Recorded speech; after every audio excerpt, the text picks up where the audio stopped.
there's three things that divide women and men most particularly from the psychometric perspective. One is that women are more agreeable than men. And so that seems to be the primary maternal dimension as far as I can tell. It's associated with a desire to avoid conflict, but it's associated with interpersonal closeness, compassion, politeness. Women are reliably higher than men, especially in the Scandinavian countries and in the countries where egalitarianism has progressed the farthest. So that's where the difference is maximized, which is one of the things James Damore pointed out quite correctly in his infamous Google memo.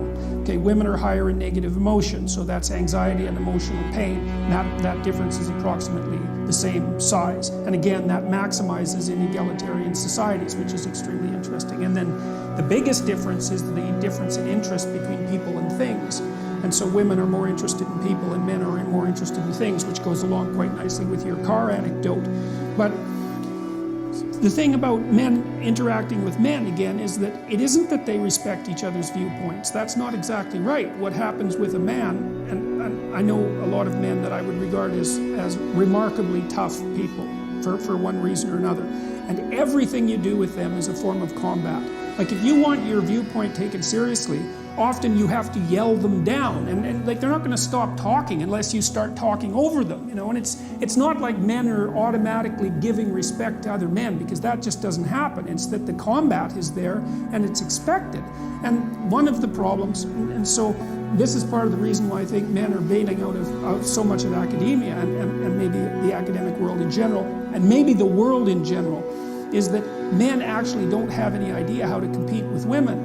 Because the problem is that if you unleash yourself completely, then you're an absolute bully. And there's no doubt about that, because if men unleash themselves on other men, that can be pretty goddamn brutal, especially for the men that are really tough. And so that just doesn't happen with women ever.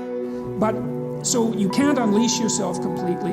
If you win, you're a bully. If you lose, well, you're just bloody pathetic. So how the hell are you supposed to play a game like that? You know, so I've worked with lots of women in law firms in Canada, for example, and high-achieving women, like really remarkable people, I would say.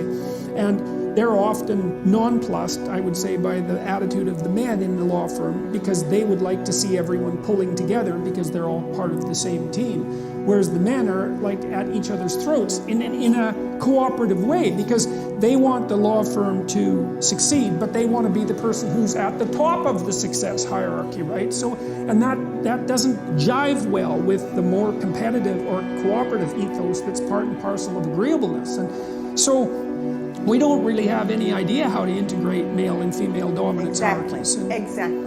That's exactly right. This is why I love this show, you know, Real Housewives, which is Gloria Steinem scorns. And just last night, okay, I was watching an episode, right, where the women were at each other, okay, at a party and all, in recounting. But I said this to you, but you said this to me, and the men got together there and said, well, this is the way they communicate, you know, with each other. And men, we men, okay, just will have a fist fight, and 10 minutes later, we're going to have a beer at the bar next to each other. And so, I have observed that my entire my daughter used to be really irritated about that, because she like most people was the target of feminine conspiratorial bullying at one.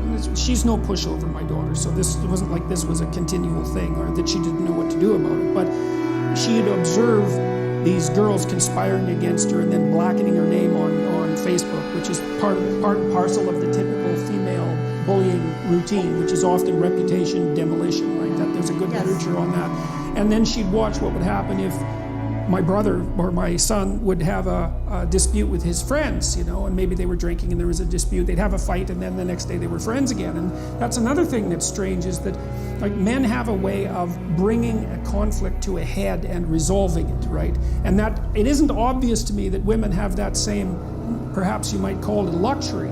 But it's also the case that men don't know what to do when they get into a conflict with a woman, because what the hell are you supposed to do? You know, mostly what you're supposed to do is avoid it.